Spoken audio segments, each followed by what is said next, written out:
Out with the old and in with the new. Are the Old Man Emu Nitro Charger, I think is what they call them. And I'm going to pair these up with their springs.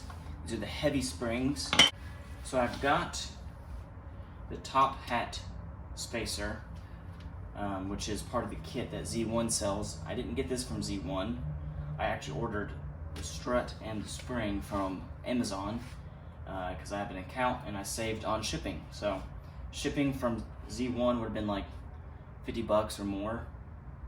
Probably would have gotten it faster, but I saved like $50 on shipping for both spring and strut, so that's about $100 probably saving on shipping.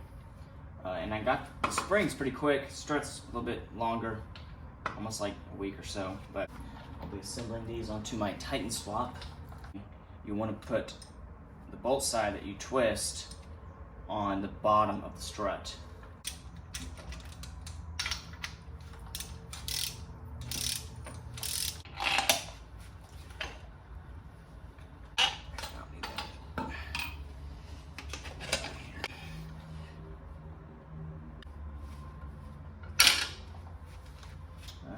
Take a pry bar.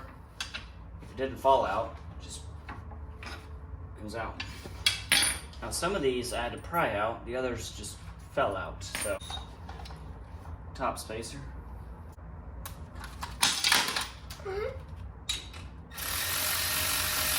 There we go. It's assembled. I'm ready to go in.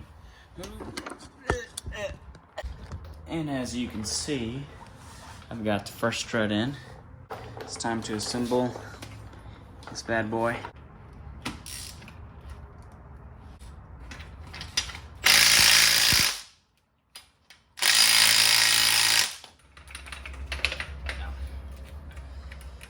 Get this.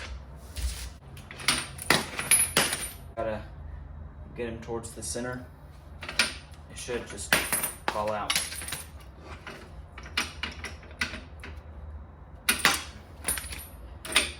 For down here.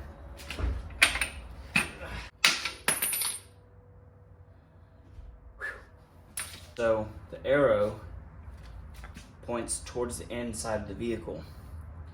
Install the top hat spacer for a little extra lift. Now these are the back studs and this is the front. So now Z1 front perch right here.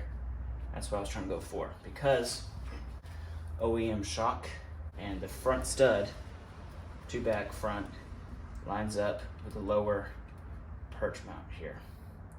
So 1/4 inch taller, but the springs are significantly heavier duty. These are not at all. Time to go get it installed. All right, top hat. So the lift is all done. Yesterday I had to go back and disassemble the passenger side strut because the lower shock mount did not line up with the bolt hole here, which meant I had to compress the spring and basically almost disassemble the whole thing, which is annoying. But it rides great. So I've had the Bilstein 5100s set on the 2-inch notch. That was on my Frontier. That rode stiff. Then I went and got the All Dogs off-road medium springs paired with the 5100s and the 4600s. That rode stiff. Went back to stock. Got a Z1 1.5-inch spacer for the top. A little 1/4 inch spacer. So that rode great. I wasn't going off-road. And then rough country 2.5-inch lift.